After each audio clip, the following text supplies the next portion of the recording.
Hello guys, welcome to relate chemistry. I hope all of you are doing well. So friend, इस video में हम लोग discuss करने वाले हैं जी एप्लीकेशन ऑफ आईआर स्पेक्ट्रोस्कोपी के बारे में। तो सबसे पहले यहाँ पर देखिए application of IR spectroscopy to organic compounds, है ना।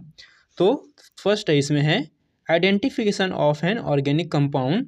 तो हम लोग आईआर स्पेक्ट्रोस्कोपी की मदद से हम लोग ऑर्गेनिक कंपाउंड का आइडेंटिफिकेशन कर सकते हैं कि जैसे हम लोग को कोई सैंपल गिवन है तो उसमें कौन सा ऑर्गेनिक कंपाउंड है ये हम लोग आइडेंटिफाई कर सकते हैं जी, राइट। और किस तरीके से और किस बेस में करते हैं इसका आइडेंटिफिकेशन, तो देखिए the identify of an organic compound can be stabilize, है ना, can be stabilize from its fingerprint region. और इसका जो रेंज होता है वो 1400 टू 900 सेंटीमीटर इनवर्स तक होता है जी, या फिर 1500 centimetre inverse two 900 centimetre inverse तक इसका रेंज होता है, राइट। उसके बाद देखिए if it's exactly match with the known spectrum of that compound, है ना।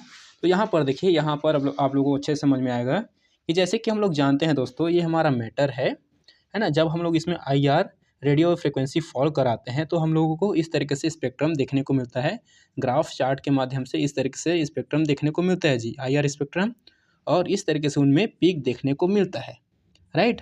और ये जो आईआर स्पेक्ट्रम जो हमें मिलता है उसे हम लोग दो रीजन में डिवाइड कर सकते हैं। जो 4000 टू 1500 सेंटीमीटर का जो रीजन रहता है उसे हम लोग कहते हैं जी फंक्शनल ग्रुप रीजन कहते हैं। और 1500 टू 900 या उससे कम का जो रीजन रहता है उसे हम लोग कहते हैं जी फिंगरप्रिंट रीजन कहते हैं। तो अब हम लोग इसमें आइडेंटिफिकेशन कैसे करते हैं, तो देखिए कि कोई भी ऑर्गेनिक कंपाउंड रहता है उसका जो फिंगरप्रिंट रीजन रहता है वो स्पेसिफिक रहता है ना किसी भी कंपाउंड का। जैसे कि यहाँ पर देखिए ये मेथिल एल्कोहल है और ये हमारा एथिल एल्कोहल है, राइट। इसमें दोनों में ये same functional group hydroxyl functional group present है। तो इसका जो पीक है फंक्शनल ग्रुप रीजन में हमें इस तरीके से देखने को मिलेगा, इसी रेंज के आसपास, राइट। OH जो स्ट्रेचिंग है वो हमें इसी रेंज के आसपास देखने को मिलेगा। लेकिन जो फिंगरप्रिंट रीजन है ये दोनों का डिफरेंट रहेगा दोस्तों, राइट। और भी अगर कोई कंपाउंड ए है और कोई भी कंपाउंड बी है तो इन दोनों का फिंगरप्रिंट जो रीजन है या फिंगरप्रिंट जो स्पेक्ट्रा है वो हमें डिफरेंट ही देखने को मिलेगा। तो इस बेस में हम लोग किसी भी ऑर्गेनिक कंपाउंड का आइडेंटिफिकेशन कर सकते हैं जी, राइट। अब आगे देखिए इसी चीज़ को हम लोगों ने यहाँ पर लिखा है कि the compound containing the same functional group, है ना। जैसे कि हम लोगों ने ये मेथिल एल्कोहल और एथिल एल्कोहल के केस में देखा था, है ना, दोनों में सेम हम लोग फंक्शनल ग्रुप लिए हैं। में have similar absorption above 1500 centimetre inverse, है ना। जो इसके जो राइट हैंड साइड का जो वैल्यू है उसमें जो फंक्शनल ग्रुप का रीजन है उसमें इन दोनों का पीक देखने को मिलेगा हाइड्रोक्सिल ग्रुप का, है ना। But they different considerably in fingerprint region, है ना। तो हमें इसका जो फिंगरप्रिंट है या फिंगरप्रिंट स्पेक्ट्रम है इन दोनों का वो हमें डिफरेंट देखने को मिलेगा। तो इस बेस में हम लोग किसी भी ऑर्गेनिक कंपाउंड का आइडेंटिफिकेशन कर सकते हैं दोस्तों, राइट। अब आगे देखिए स्ट्रक्चरल डिटर्मिनेशन भी हम लोग इस टेक्निक की मदद से कर सकते हैं। तो कैसे, तो देखिए यहाँ पर infrared spectroscopy is use to stabilize the structure of an unknown compound, है ना। बिकॉज वी नो दैट, है ना, because we know that all the major functional groups absorb at their characteristic wave number, है ना। क्योंकि जो भी sample में फंक्शनल ग्रुप प्रेजेंट होता है वो एक स्पेसिफिक रेंज के आईआर जो रेडिएशन है उसको एब्जॉर्ब करता है और एक स्पेसिफिक पोजीशन पर ही अपना सिग्नल हमें आईआर स्पेक्ट्रम की मदद से दिखाई देता है जी, उसका जो सिग्नल है। तो देखिए ये हमारा है फंक्शनल ग्रुप रीजन रहता है। तो जैसे कि यहाँ पर OH फंक्शनल ग्रुप प्रेजेंट है तो ये 3391 इस रीजन में या इस पोजीशन पे हमें सिग्नल देखने को मिलता है और इस तरह से ब्रॉड सिग्नल देखने को मिलता है जी, है ना। तो इस तरीके से हम लोग स्ट्रक्चरल डिटर्मिनेशन भी कर सकते हैं इस टेक्निक की मदद से। अब आगे है क्वालिटेटिव एनालिसिस, है ना। तो हम लोग इस टेक्निक की मदद से क्वालिटेटिव एनालिसिस भी कर सकते हैं किसी भी कंपाउंड का, ऑर्गेनिक कंपाउंड का। तो देखिए IR spectroscopy is use to analyze the functional group in organic compound, right. उसके बाद है फोर्थ, इसमें है क्वांटिटेटिव एनालिसिस, है ना, कि कितना क्वांटिटी हमारे सैंपल का प्रेजेंट है इसका भी हम लोग इस टेक्निक की मदद से पता लगा सकते हैं जी। तो देखिए यहाँ पर IR spectroscopy has been employed for the quantitative analysis, है ना, estimation of an organic mixture, है ना। तो मिक्सचर में कितना हमें जो भी सैंपल है A+B जो भी सैंपल हमें गिवन है तो A का कितना कंसनट्रेशन है या कितना क्वांटिटी प्रेजेंट है और B का कितना क्वांटिटी प्रेजेंट है, हम लोग इस टेक्निक की मदद से हम लोग निकाल सकते हैं, पता लगा सकते हैं जी, है ना। और कैसे, तो देखिए यहाँ पर, तो यहाँ पर ध्यान दीजिए, यहाँ पर हम लोग as a example commercial xylene को ले रहे हैं, जो कि मिक्सचर होता है 3 आइसोमर्स का, जैसे कि ऑर्थो, मेटा, पैरा जाइलिन, यहाँ इसमें मिक्स रहता है, जो जाइलिन रहता है उसमें। तो इसका हम लोग सेपरेशन कर सकते हैं और पता भी लगा सकते हैं कि ये जो ऑर्थो, मेटा, पैरा जो जाइलिन है उसमें ऑर्थो कितना प्रेजेंट है, कितने मात्रा में, है ना, क्योंकि हम लोग क्वांटिटेटिव एनालिसिस भी कर सकते हैं, है ना। तो उसी को हम लोग देख रहे हैं कि ऑर्थो का कितना परसेंटेज प्रेजेंट है जाइलिन में, मेटा कितना है, पैरा कितना है। तो हम लोग इस तरीके से हम लोग पता लगा सकते हैं जी, है ना। However the percentage composition of the mixture can be determined by taking the IR spectrum of the mixture, है ना। Band are form at 740 centimetre inverse for ortho isomers, है ना। जो ऑर्थो आइसोमर्स है वो हमें 740 सेंटीमीटर इनवर्स में हमें सिग्नल प्रोवाइड करता है। मेटा जो है वो 880 सेंटीमीटर इनवर्स में हमें इस तरह का सिग्नल प्रोवाइड करता है। और ये जो पैराजाइलिन है दोस्तों, ये हमें 830 सेंटीमीटर इनवर्स में सिग्नल प्रोवाइड करता है। अब ये तो हो गया कि ये जो हमें ऑर्थो पैरामेटा है वो एक स्पेसिफिक रेंज में हमें जो सिग्नल है वो प्रोवाइड कर रहा है। उसके बाद देखिए हम लोग कैसे इसका परसेंटेज निकालते हैं। तो देखिए आगे देखिए, mixture of non optic composition are recorded and the working curve and draw for the above bands for ortho, meta and para isomers from the optical density value, है ना, from the optical density value for commercial xylene the percentage composition of each isomers can be calculated from the working curve, है ना। तो इस तरीके से हम लोग जो भी पैरा, मेटा एंड ऑर्थोजाइलिन है उसका परसेंटेज हम लोग निकालते हैं जी।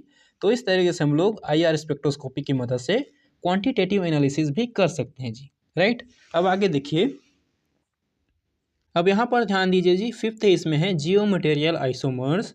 तो इसकी मदद से हम लोग दोस्तों IR स्पेक्ट्रोस्कोपी की मदद से जो आइसोमर्स है उसका भी डिफ्रेंशिएशन कर सकते हैं। तो कैसे, तो देखिए, अ vibration is IR active only if it's causes a change in dipole moment, है ना, change in dipole moment. Also the intensity of absorption depend upon the change in dipole moment. तो इस स्टेटमेंट का क्या मतलब हुआ, तो देखिए यहाँ पर जो IR एक्टिव होता है दोस्तों, IR एक्टिव कंपाउंड होता है उसमें हम लोगों को वाइब्रेशन देखने को मिलता है जब वो IR जो सिग्नल है उसको एब्जॉर्ब कर लेता है। तो और जो IR एक्टिव जो सैंपल है उसमें क्या होना चाहिए, डाइपोल मोमेंट होना चाहिए जी। पहली बात तो ये है, डाइपोल मोमेंट होना चाहिए उसमें। अगर किसी वजह से उसमें डाइपोल मोमेंट नहीं है तो हम लोग जो बॉन्ड लेंथ है ना, जो बॉन्ड लेंथ है उसकी हम लोग चेंज करके हम लोग उसमें डाइपोल मोमेंट जनरेट कर सकते हैं और उस जो कंपाउंड है, सैंपल है, उसको हम लोग IR एक्टिव हम लोग कर सकते हैं। कैसे, तो देखिए ये हमारा है CO2 है। तो यहाँ पर देखिए इन दोनों के बीच का डिस्टेंस R है, इन दोनों का डिस्टेंस दोनों के बीच का डिस्टेंस R है, चार्ज भी सेम है Q और यहाँ पर Q, इस तरीके से, राइट। लेकिन यहाँ पर देखिए, यहाँ पर अगर मैं इसमें वाइब्रेशन अगर दिखाना चाहूँ इस तरीके से, तो ये सिमेट्रिक वाइब्रेशन हो रहा है इसमें। तो ये इक्वल एंड अपोजिट डायरेक्शन में इस तरीके से वाइब्रेशन हो रहा है, तो ये एक दूसरे को कैंसल आउट करेगा। तो इसमें जो नेट डाइपोल मोमेंट होगा, नेट डाइपोल मोमेंट होगा वो 0 होगा, यानी कि इसमें डाइपोल मोमेंट नहीं है इस केस में। अगर किसी वजह से या डायनेमिज्म की वजह से मैं इसमें अगर इस बॉन्ड को इस तरीके से खींच दूँ, है ना, तो इसका जो डिस्टेंस है वो R रहेगा और इसका डिस्टेंस जो है वो R डैश रह जाएगा। तो इस केस में क्या हो जाएगा, इसमें डाइपोल मोमेंट जनरेट हो जाएगा जी, है ना। तो यही स्टेटमेंट का मतलब है, अगर इसमें हम लोग अगर चेंज कर दे बॉन्ड लेंथ को तो इसमें हम लोग डाइपोल मोमेंट जनरेट कर सकते हैं और ये जो कंपाउंड है या ये जो मॉलिक्यूल है वो IR एक्टिव हो जाएगा, right. This technique clearly makes a distinction between cis and trans isomers. इसके बेस में हम लोग सिस एंड ट्रांस आइसोमर्स का भी हम लोग डिफ्रेंशिएशन कर सकते हैं, है ना, कि कौन सा सिस है कौन सा ट्रांस। तो देखिए यहाँ पर हम लोग कंसीडर किए हैं 1,2-डाइक्लोरोएथेन का हम लोग लिए हैं, जो कि क्या है कि जियो मटेरियल आइसोमर्स है ना। तो ये हमारा है सिस फॉर्म है और ये हमारा ट्रांस फॉर्म है, राइट।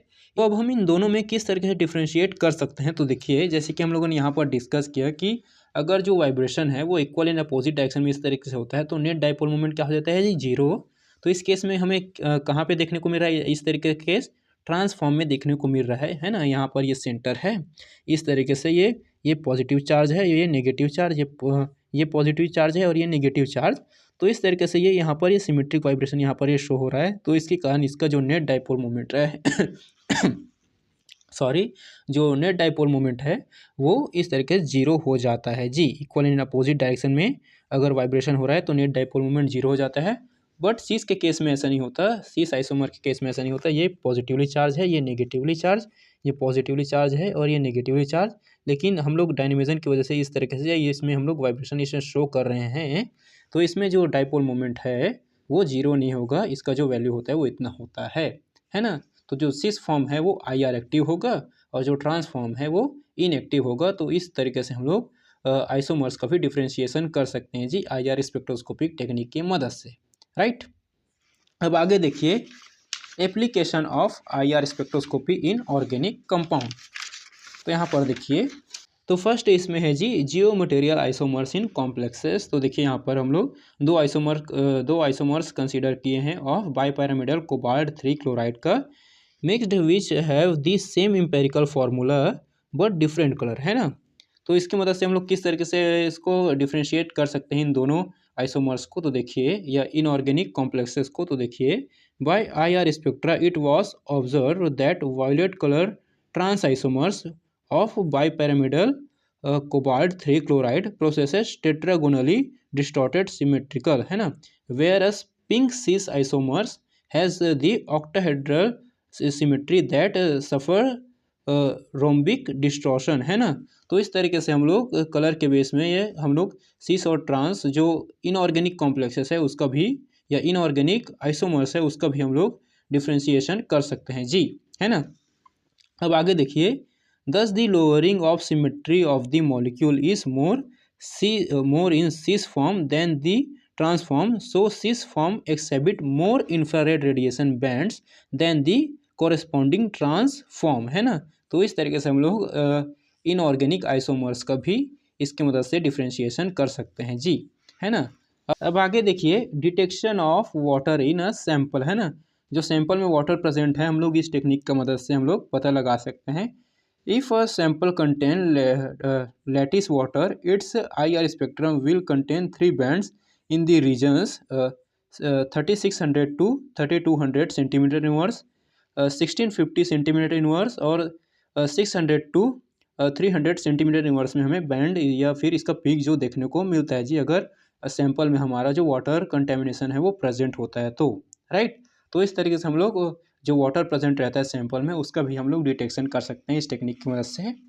इसके बाद आगे देखिए डिटर्मिनेशन ऑफ शेप और सिमेट्री ऑफ द मॉलिक्यूल, है ना। तो इसकी मदद से हम लोग शेप एंड सिमेट्री भी हम लोग पता लगा सकते हैं किसी भी मॉलिक्यूल का। तो देखिए I R spectra of nitrogen dioxide give 3 at 750, 1323 and 1616 centimetre inverse में हमें बैंड या जो पीक है वो देखने को मिलता है इसके केस में, है ना। मतलब 3 सिग्नल या 3 वाइब्रेशन इसमें हो रहा है ना। इस मॉलिक्यूल में 3 वाइब्रेशन प्रेजेंट है, तो हमें 3 जगह पर हमें सिग्नल देखने को मिलेगा या पीक देखने को मिलेगा जी, है ना। Which are the accordance with the formula 3n-6, है ना। 3n-6 के अकॉर्डिंग हमें 3 यानी कि वाइब्रेशन या 3 स्पेक्ट्रा या 3 सिग्नल हमें देखने को मिल रहा है। It clearly prove that the NO2 या फिर nitrogen dioxide is a band and not a linear, है ना। क्योंकि लीनियर मॉलिक्यूल के केस में हम लोग ये फॉर्मूला यूज़ करते हैं 3n-5, है ना। जैसे कि मैंने आप लोगों को वाइब्रेशन मोड भी पढ़ाया है, इस केस में आप लोगों को बहुत अच्छे से क्लियर कराया कि जब लीनियर मॉलिक्यूल होता है उसके लिए हम लोग 3n-5, और जो नॉन लीनियर होता है या बैंड शेप जो जिस मॉलिक्यूल का होता है उसके लिए हम लोग 3n-6 हम लोग ये यूज़ करते हैं। इसके बेस में हम लोग उसमें कितने वाइब्रेशन प्रेजेंट है वो या कितने मोड्स प्रेजेंट है, वाइब्रेशन मोड प्रेजेंट है, उसको हम लोग पता लगाते हैं जी, है ना। तो इस बेस में हम लोग अगर ये बैंड शेप है तो इसमें हम लोग इस फॉर्मूले को हम लोग लगाएं तो इसमें हम लोगों को 3 सिग्नल या 3 वाइब्रेशन या 3 वाइब्रेशनल मोड हमें देखने को मिलता है जी, राइट। तो इसकी मदद से हम लोग शेप एंड सिमेट्री हम लोग पता लगा सकते हैं, राइट। अब आगे देखिए application of I R spectroscopy in pharmaceutical analysis, है ना। A number of pharmaceutical substance can be identified, analyse and examined with the help of infrared spectroscopy. So first इसमें है डिटर्मिनेशन ऑफ मेप्रोबामेट इन टैबलेट, है ना। तो इसकी मदद से जो हम लोग मेप्रोबामेट है उसका भी हम लोग डिटर्मिनेशन कर सकते हैं इन टैबलेट। तो कैसे, तो देखिए I R spectrum of meprobamate show amide carbonyl band at 1582 centimetre inverse and NH stretching band at 34-35 centimetre inverse. इस तरीके से हम लोगों को पता चल जाता है कि टैबलेट में मेप्रोबामेड जो है सब्सटेंस जो है वो प्रेजेंट है ना। तो इस तरीके से हम लोग डिटर्मिनेशन कर सकते हैं। अब सेकेंड इसमें है determining of codeine phosphate in tablet, क्योंकि जो कोडाइन फॉस्फेट है वो होता है उसको हम लोग CS2 से हम लोग एक्सट्रैक्ट किए रहते हैं and quantitatively determine by measuring its absorption at 942 centimetre inverse है ना। और इसका जो एब्जॉर्प्शन बैंड है हमें 942 सेंटीमीटर इनवर्स में मिलता है। तो इसकी मदद से हम लोग कोडाइन फॉस्फेट का भी डिटर्मिनेशन कर सकते हैं जी। एंड फोर्थ है इसमें है कि हम लोग इसकी मदद से हम लोग पेनिसिलिन का हम लोग स्ट्रक्चरल इलूसिडेशन कर सकते हैं ना। पेनिसिलिन का स्ट्रक्चरल इलूसिडेशन कर सकते हैं इसकी मदद से IR स्पेक्ट्रोस्कोपी की मदद से। एंड फिफ्थ एंड लास्ट इसमें इसका एप्लीकेशन है। तो देखिए IR can distinguish and characterize primary secondary and tertiary amine salt such as amphetamine sulphate, ephedrine sulphate and quinine hydrochloride etcetera है ना। तो इसकी मदद से हम लोग डिस्टिंग्विश कर सकते हैं और कैरेक्टराइज कर सकते हैं primary secondary and tertiary amine salt को है ना। तो ये फ्रेंड जो हमारा IR स्पेक्ट्रोस्कोप है उसका एप्लीकेशन। सो आई होप ये वीडियो आप लोगों को पसंद आया होगा। So don't forget like share and subscribe friend, and अपने फ्रेंड सर्कल में वीडियो को जरूर से शेयर कीजिएगा friends. Thank you friends, thank you for watching.